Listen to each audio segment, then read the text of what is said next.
کرنا ہے وہ امام ربانی قیوم زمانی عالم علوم مقطعات قرآنی حضرت مجدد الفسانی سیدنا شیخ احمد فاروقی سرہندی رضی اللہ تعالیٰ عنہ کی ذات مبارکہ ہے۔ آپ کی ذات بڑی عرفہ و اعلیٰ ہے اور اسلامی دنیا کے اندر آپ کو ایک غیر معمولی شہرت حاصل ہے۔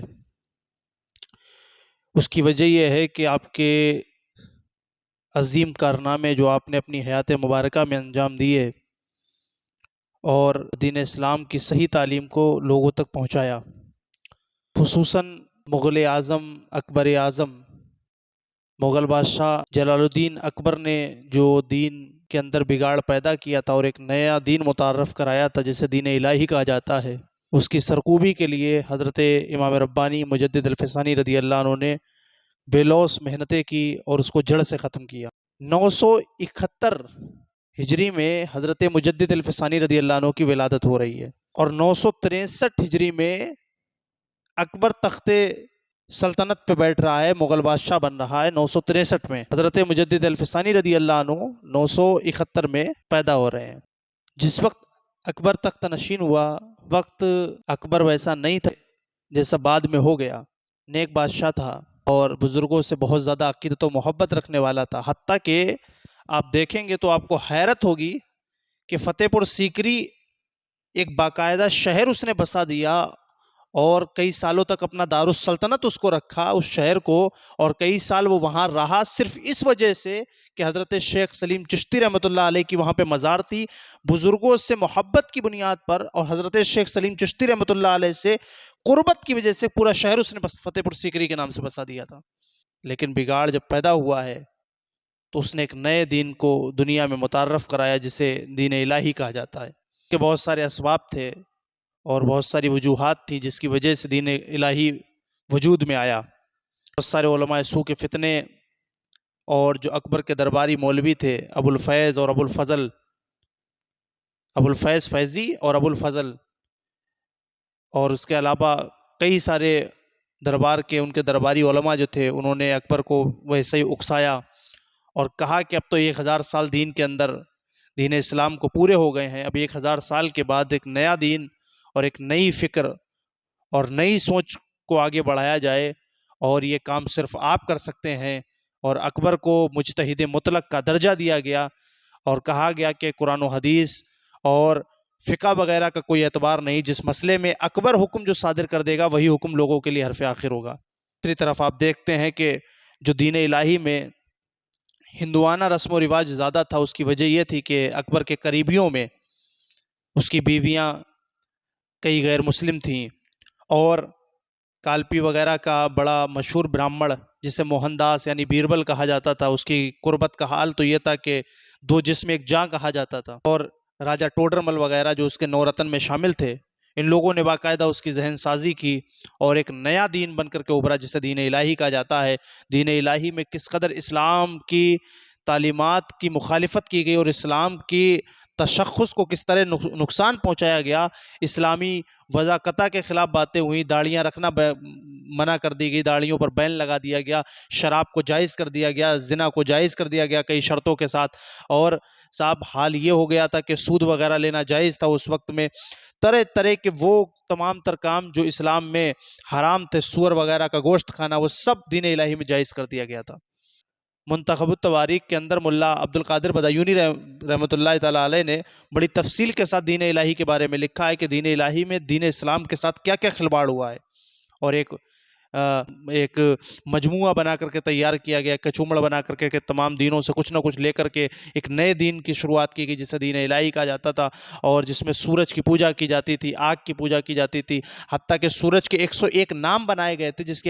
کا اکبر وظیفہ پڑھا کرتا تھا۔ بھیانک دور اور مال و دولت کی لالچ میں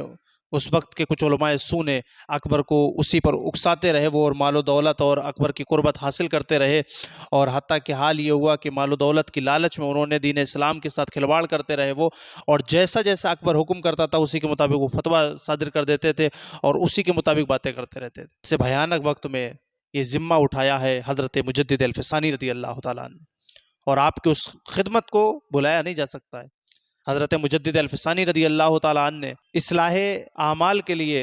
اور اصلاح مذہب کے لیے حضرت مجدد الفسانی رضی اللہ عنہ نے ابتدائی آپ کے حالات آپ کتابوں میں پڑھ سکتے ہیں، آج وہ بیان کرنا مقصد نہیں ہے۔ اصل مقصد مجدد الفسانی رضی اللہ عنہ کے تجدیدی کارناموں کا ذکر کرنا ہے۔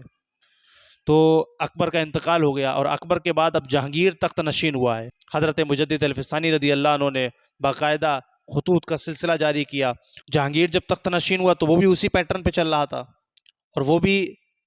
اسی طریقے سے الہی کی طرف مائل تھا جس طریقے سے اکبر نے اس کو شروع کیا تھا۔ تو جہانگیر کی جو اصلاح کا ذمہ حضرت مجدد الفسانی رضی اللہ عنہ نے اٹھایا ہے، اور اصل جو مقابلہ ہے حضرت مجدد الفسانی رضی اللہ عنہ کا وہ جہانگیر سے رہا ہے۔ حضرت مجدد الفسانی رضی اللہ عنہ نے جہانگیر کو باقاعدہ خط لکھنے شروع کیے، اور اس وقت کے جہانگیر کے سب سے قریبی لوگ جو اس کے مشیر وغیرہ تھے، جو سردار تھے، جو وزراء تھے اور جو عہدیدار تھے، ان کو خطوط لکھنا شروع کیا اور ان کو آمادہ کیا اس بات پر کہ تم جس باطل دین کی پیروی کر رہے ہو وہ باطل ہے، حق دین وہی ہے جو تمہارے باپ دادوں کا دین تھا، جسے دین اسلام کہا جاتا تھا۔ مکمل آپ نے کوششیں کرتے رہے، حتیٰ کہ جہانگیر کے قریبی اور زرخرید مولویوں نے حضرت مجدد الفسانی رضی اللہ عنہ کے خلاف ایک ماحول تیار کیا۔ آپ کے بڑے قریبی لوگ ان کے بڑے مداح ہو چکے ہیں، محابت خاں وغیرہ حضرت مجدد الفسانی رضی اللہ عنہ کے بڑے مداح تھے۔ تو یہ بتانے کی کوشش کی گئی جہانگیر کو کہ آپ کے قریبی لوگ ان کے مداح ہو چکے ہیں اور بہت قریب ہے کہ آپ کی سلطنت کے خلاف جو ہے نا وہ بغاوت کر دی جائے گی، اور مجدد الفسانی رضی اللہ عنہ اور ان کے حواری مل کر کے آپ کی سلطنت کو اکھاڑ پھینکیں گے۔ ظاہر بات ہے کہ کوئی ثبوت تو تھا نہیں جہانگیر کے پاس، تو جہانگیر نے پہلے بلایا حضرت مجدد الفسانی رضی اللہ عنہ کو اپنے دربار میں۔ حضرت مجدد الفسانی رضی اللہ عنہ جب جہانگیر کے دربار میں پہنچے تو وہی جو سجدہ اکبر کے دور میں ہوا کرتا تھا کہ اکبر کا کلمہ لوگ پڑھتے تھے، لا الہ الا اللہ اکبر و خلیفۃ اللہ، اور اکبر کو سجدہ کیا کرتے تھے، وہی سجدہ جہانگیر کے دور میں بھی جاری تھا۔ حضرت مجدد الفسانی رضی اللہ عنہ نے صاف انکار کر دیا کہ میں سجدہ نہیں کروں گا۔ اس وقت شہزادہ خرم، جنہیں شہجہاں کہا جاتا ہے، وہ فقہ کی کتابیں لے کر کے آئے اور اپنے ساتھ اپنے کچھ چاپلوس مولویوں کو لے کر کے آئے اور حضرت مجدد الفسانی رضی اللہ عنہ کو یہ دکھانے کی کوشش کی کہ دیکھیے فقہ میں یہ مسئلہ موجود ہے کہ اگر جو ہے نا اگر جان بچانے پہ آ جائے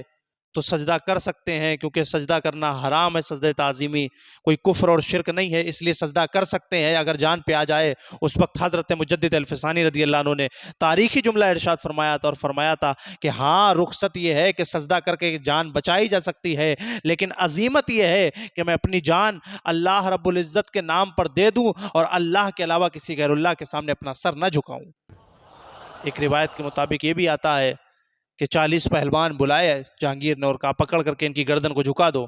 40 پہلوان مل کر بھی حضرت مجدد الفسانی رضی اللہ عنہ کی گردن کو جھکا نہیں سکے تھے۔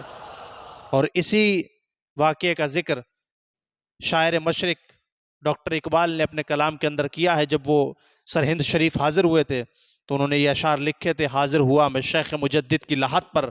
وہ خاک کے ہے زیر فلک مطلع انوار، اس خاک کے ذروں سے ہے شرمندہ ستارے، اس خاک میں پوشیدہ ہے وہ صاحب اسرار، گردن نہ جھکی جس کی جہانگیر کے آگے، جس کے نفس گرم سے ہے گرمی احرار، وہ ہند میں سرمایہ ملت کا نگہباں، اللہ نے بر وقت کیا جس کو خبردار۔ وہ ہند میں سرمایہ ملت کا نگہباں، سرمایہ ملت، سرمایہ ہمارے یہاں تو وہی ہے نا، مال و دولت وغیرہ، لیکن یہاں اقبال کی مراد سرمایہ سے مال و دولت نہیں ہے، سرمایہ سے مراد ایمان۔ ہند میں مسلمانوں کے ایمان کا نگہبان حضرت مجدد الفسانی رضی اللہ عنہ، وہ ہند میں سرمایہ ملت کا نگہبان، اللہ نے بر وقت کیا جس کو خبردار۔ اس کے بعد حضرت مجدد الفسانی رضی اللہ عنہ کو گوالیار کی جیل میں جہانگیر نے حکم دیا اور بند کر دیا گیا آپ کو گوالیار کی جیل میں۔ 1 سال سے زائد آپ گوالیار کی جیل میں بند رہے، لیکن فقیر کا حال تو یہی ہوتا ہے نا، فقیر کے قدموں کو، جسے اللہ پیدا ہی تبلیغ اسلام کے لیے کرے، اس کے قدموں کو کون روک سکتا ہے، اس کے قدموں میں بیڑیاں کون ڈال سکتا ہے؟ آپ کو جیل میں تو ڈال دیا گیا، آپ نے جیل میں تبلیغ شروع کر دی، اور جتنے چور ڈاکو ڈکیت وغیرہ تھے سب کی اصلاح کرنا شروع کر دی. انہیں علم ظاہر بھی پڑھاتے رہے اور اپنے سینے سے ان کے سینوں میں نور منتقل کرتے رہے, ان کا تزکیہ نفس کرتے رہے, ان کا تصفیہ قلب کرتے رہے. اور جب حضرت مجدد الفسانی رضی اللہ عنہ جیل سے باہر آئے ہیں تو مجدد الفسانی رضی اللہ عنہ نے یہ شرط رکھ دی تھی کہ میں اکیلے باہر نہیں جاؤں گا جب تک کہ میرے ساتھ میرے سارے ساتھی باہر نہیں نکالے جائیں گے. کہنے لگے لوگ کہ آپ تو صوفی آدمی ہیں, آپ تو عالم آدمی ہیں, ان میں کوئی چور ہے, کوئی ڈکیت ہے. حضرت مجدد الفسانی رضی اللہ عنہ نے فرمایا تھا کہ ان میں سے جب تم نے بند کیا تھا تو ان میں کوئی چور تھا, کوئی ڈکیت تھا, کوئی ڈاکو تھا, کوئی کچھ تھا. اب اس میں سے کوئی عالم ہے, کوئی فاضل ہے, کوئی صوفی ہے, کوئی غوث ہے, کوئی قطب ہے, کوئی ابدال بن چکا ہے. اور حضرت مجدد الفسانی رضی اللہ عنہ کا جو جیل سے باہر آنے کا واقعہ ہے وہ بھی بڑا دلچسپ ہے. جہانگیر کے خواب میں آقا کریم علیہ الصلوۃ والسلام تشریف لائے اور حضور علیہ الصلوۃ والسلام نے فرمایا کہ تو نے میرے بیٹے کو جیل میں بند کر رکھا ہے. جہانگیر بیدار ہوا تو لرز اٹھا اور اس کے بعد اس نے حکم دیا کہ حضرت مجدد الفسانی رضی اللہ عنہ کو باعزت جیل سے لایا جائے اور انہیں رہا کیا جائے. حضرت مجدد الفسانی رضی اللہ عنہ جب رہا ہو کر کے آئے ہیں تو جہانگیر نے پھر روایتوں میں آیا ہے کہ اسی وقت توبہ کی اور واپس اپنے دین جو دین اسلام تھا, جو ان کے باپ داداؤں کا دین تھا, جو اصل دین تھا جسے بیچ میں بگاڑ دیا تھا اکبر نے, اس دین کو اس نے دوبارہ قبول کیا. پھر اس کے بعد جہانگیر نے دین اسلام کی طرف پلٹ آیا اور توبہ وغیرہ کی اور خود حضرت مجدد الفسانی رضی اللہ عنہ کا مرید ہوا. اور اس کے بعد اس نے آپ کے پاس یہ عریضہ پیش کیا آپ کی بارگاہ میں, حضرت مجدد الفسانی رضی اللہ عنہ کی بارگاہ میں, کہ آپ اگر چاہیں تو سرہند واپس چلے جائیں لیکن ہماری خواہش یہ ہے کہ آپ یہیں رہیں. مجدد الفسانی رضی اللہ عنہ کئی سال وہیں رہے ہیں اور کوشش کرتے رہے ہیں کہ جہانگیر کے قریبیوں کی اصلاح ہوتی رہے اور بڑے بڑے جتنے عہدیدار تھے, جو عمرا تھے, جو وزراء تھے, ان کی اصلاح کرتے رہے اور انہیں دین مصطفیٰ صلی اللہ علیہ وسلم پر ابھارتے رہے, ان پہ تبلیغ کرتے رہے. اور دھیمے دھیمے جتنا بھی جو تیار کیا تھا جو دین الہی, اس کی جتنی جڑیں تھیں سب کو دھیمے دھیمے کر کے حضرت مجدد الفسانی اکھاڑتے رہے, اپنے خطوط کا سلسلہ جاری رکھا, خط و کتابت کرتے رہے اور دین مصطفیٰ صلی اللہ تعالیٰ علیہ وسلم کی بالادستی کے لیے آپ کوششیں کرتے رہے. حضرت مجدد الفسانی رضی اللہ عنہ کی تجدیدی کارناموں میں ایک کارنامہ یہ بھی ہے کہ حضرت مجدد الفسانی رضی اللہ عنہ نے مغلیہ خاندان میں جو رفض کی بو آ چکی تھی, کیونکہ ظاہر بات ہے شیر شاہ سوری نے جب ہمایوں کے ساتھ جنگ کی ہے اور ہمایوں کو اس میں شکست ملی ہے تو ہمایوں کا ساتھ اس وقت کے صفوی ایرانیوں نے دیا تھا, جو کٹر شیعہ تھے, کٹر رافضی تھے. وہ ہمایوں کا ساتھ دینے کی وجہ سے وہ ہندوستان میں ان کی آمد ہو چکی تھی اور مغل خاندان میں اچھا خاصا وہ اپنا رسوخ جما چکے تھے اور اچھا خاصا ان کا اچھا خاصا دخل ہو چکا تھا. خود اورنگزیب کی بیوی نور جہاں بھی ایک رافضی خاتون تھی, اس لیے شیعت کا ماحول پیدا ہو چکا تھا. حضرت ابوبکر صدیق, حضرت عمر فاروق, حضرت عثمان غنی رضی اللہ تعالی عنہم اجمعین کی گستاخیاں کی جا رہی تھی اور رفض کو ہندوستان میں باقاعدہ حکومتی طور پر پروموٹ کیا جا رہا تھا. حضرت مجدد الفسانی رضی اللہ عنہ نے رد روافض رسالہ لکھا اور رافضیت کی جڑیں کاٹ کے رکھ دی اور مغلیہ سلطنت کے اندر جو رافضیت شامل ہو چکی تھی حضرت مجدد الفسانی رضی اللہ عنہ نے اس کا خاتمہ کر دیا. یہ ایک اور تجدیدی کارنامہ ہے حضرت مجدد الفسانی رضی اللہ عنہ. اور اصلاح عمرا وزراء کا نتیجہ کیا نکلا, اصلاح حکام کا نتیجہ کیا نکلا؟ جو مغل سلطنت کی اصلاح کی کوششیں حضرت مجدد الفسانی رضی اللہ عنہ نے کی تھی, جس مغل خاندان میں لوگ شراب و کباب میں ڈوبے ہوئے تھے, جس مغل خاندان میں اکبر نے کفر و شرک کی بنیادیں ڈال دی تھی,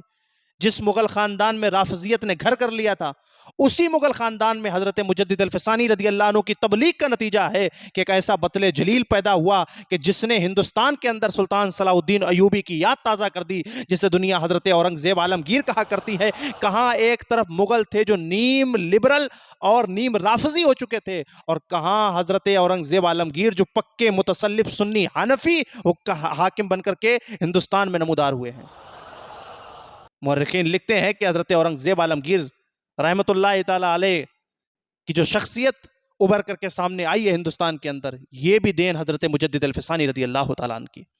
اور حضرت اورنگزیب عالمگیر خود حضرت مجدد الفسانی رضی اللہ عنہ کے بیٹے حضرت خواجہ محمد معصوم سرہندی کے مرید تھے, اور حضرت خواجہ محمد معصوم سرہندی رضی اللہ عنہ کے وصال کے بعد خود حضرت خواجہ محمد معصوم کے بیٹے حضرت خواجہ محمد سیف الدین سرہندی رحمۃ اللہ تعالیٰ علیہ نے آپ کی اصلاح فرمائی, آپ کی تربیت فرمائی اور اورنگزیب عالمگیر کے سلوک طے کرائے تھے. آپ سوچیں, ذرا سوچنے کی بات ہے نا کہ ایک طرف شیر شاہ شیر شاہ سوری تھے اور محمود غزنوی جیسے پٹھان تھے جو کٹر پکے سنی ہوا کرتے تھے، اور ایک طرف مغلیہ خاندان جو نیم لبرل اور نیم رافضی ہوا کرتا تھا، اسی خاندان کے اندر ایک ایسا لگتا ہے کوئی پٹھان پیدا ہو گیا تھا حضرت اورنگزیب عالمگیر کی صورت میں، کہ جن کا جو ایک متسلف سنی تھے اور حنفی فقہ کی انہوں نے تجدید کی اور فتاوی عالمگیری جیسا عظیم انسائکلوپیڈیا مرتب کرایا انہوں نے. یہ ساری کی ساری دین حضرت مجدد الفسانی رضی اللہ تعالیٰ عنہ کی. بڑی عظیم ذات حضرت مجدد الفسانی رضی اللہ عنہ. خود دلی کی جامع مسجد جسے شاہجہاں نے تعمیر کرایا، اس کی بنیاد حضرت خواجہ محمد معصوم سرہندی رحمۃ اللہ علیہ نے رکھی. پورا مغل خاندان اکبر کے بعد جہانگیر سے لے کر کے اورنگزیب عالمگیر تک مغل خاندان کے اندر جو اثر حضرت مجدد الفسانی اور ان کے خاندان کا رہا ہے وہ غیر معمولی رہا ہے. اور حضرت مجدد الفسانی رضی اللہ عنہ نے باقاعدہ اس خاندان کی، مغل خاندان کی، اور حضرت مجدد الفسانی رضی اللہ عنہ کے بیٹوں نے اور ان کے پوتوں نے باقاعدہ مغل خاندان کی اصلاح کی کوشش کی، جس کا نتیجہ یہ تھا کہ حضرت اورنگزیب عالمگیر تیار ہوتے ہیں. اور اس سے ایک بات اور سمجھ میں آتی ہے، حضرت مجدد الفسانی رضی اللہ عنہ کی سیرت کو جب ہم پڑھتے ہیں اور جو دین اکبری کو آپ کے مٹانے کا انداز دیکھتے ہیں کہ کس طریقے سے آپ نے دین اکبری کا خاتمہ کیا، اس سے ایک بات بھی پتہ چلتی ہے کہ ہمیشہ بغاوت حل نہیں ہوتی، ہمیشہ تلوار اٹھا لینا حل نہیں ہوتا، ہمیشہ فتوے دے دینا حل نہیں ہوتا. حکمت عملی کے ساتھ کام کرنا پڑتا ہے، اور حضرت مجدد الفسانی نے حکمت عملی کے ساتھ کام کیا. ظاہر بات ہے کہ مغل سلطنت کے خلاف اگر بغاوت کرتے تو خونریزی ہوتی، آپس میں مار کاٹ ہوتی، خون بہایا جاتا، یا فتوے صادر کر دیتے تو کچھ لوگ ان کو ماننے والے ہو جاتے، کچھ ان کو ماننے والے ہو جاتے. حضرت مجدد الفسانی رضی اللہ عنہ نے یہ کچھ بھی نہیں کیا. حضرت مجدد الفسانی رضی اللہ عنہ ان کی جڑوں میں شامل ہو گئے اور بنیادوں میں گھس کر کے دین اکبری کو ان کے خاندان سے ایسا اکھاڑ پھینکا کہ آخر زمانے میں آ کر اورنگزیب عالمگیر نمودار ہوتے ہیں خاندان مغل میں. یہ ساری خدمت حضرت مجدد الفسانی رضی اللہ عنہ. اور اس کے علاوہ مجدد الفسانی کا ایک بڑا کارنامہ یہ کہ آپ نے تصوف کے اندر جو بدعت و خرافات شامل ہو چکی تھی اس کا خاتمہ کیا، اور جو نظریات شریعت سے ٹکراتے تھے ان کا رد کیا اور ان کے خلاف رسالے لکھے باقاعدہ طور پر. تصوف کی بھی آپ نے تجدید کی ہے، اس لیے آپ مجدد تصوف بھی کہلاتے ہیں. اور جو کھائی ہو چکی تھی، جو فرق ہو چکا تھا علماء اور صوفیہ کے درمیان، اس فرق کو بھی ختم کیا. اس لیے آقا کریم علیہ السلام کی جو حدیث صلہ ہے اس کا مصداق حضرت مجدد الفسانی رضی اللہ عنہ کو قرار دیا جاتا ہے. آپ نے شریعت و طریقت کے درمیان جو فاصلہ پیدا کرنے کی کوشش کی گئی تھی اور جو بدعت و خرافات ان 100 سال کے اندر رائج ہو چکی تھی ان سب کا خاتمہ کیا، اور دین اسلام کا اور سنت رسول صلی اللہ علیہ وسلم کا ایک صاف و شفاف چہرہ دنیا کے سامنے پیش کیا. حضرت مجدد الفسانی رضی اللہ عنہ کی اس خدمت کو بھی بلایا نہیں جا سکتا ہے. اپنے جو تصوف کی تجدید کی اور وحدت الشہود کا نظریہ پیش کیا، وحدت الوجود کا نظریہ، کہ جس کے بارے میں ایک بڑی بحث ہے، یہ میں انشاءاللہ تعالیٰ پھر کبھی بتاؤں گا. وحدت الوجود کا نظریہ جو بظاہر تعویلوں کا فرق ہے، لیکن وحدت الوجود کا نظریہ بظاہر عوامی سطح کے لوگوں کے لیے گھاتک اور نقصان دہ ثابت ہو سکتا تھا. اس لیے مجدد الفسانی رضی اللہ عنہ نے نظریہ وحدت الشہود پیش کیا، اور اس کے ذریعے آپ نے اس سوراخ کو بھی بند کر دیا کہ جس کے ذریعے سے کہیں سے بھی ذرا بھی نظریات میں کمزوری آ سکتی تھی. ان تمام تر سوراخوں کو آپ نے بند کر دیا تھا. حضرت مجدد الفسانی رضی اللہ عنہ کا مزار مقدس سرہند مقدس میں مرجع الخلائق ہے. اللہ تعالی ہم سب کو حضرت مجدد الفسانی رضی اللہ عنہ کی دینی، علمی، فکری اور انقلابی شخصیت کو پڑھنے کی توفیق عطا فرمائے، اور حضرت مجدد الفسانی کے فیضان سے ہم سب کو مالا مال فرمائے. السلام علیکم ورحمۃ اللہ وبرکاتہ.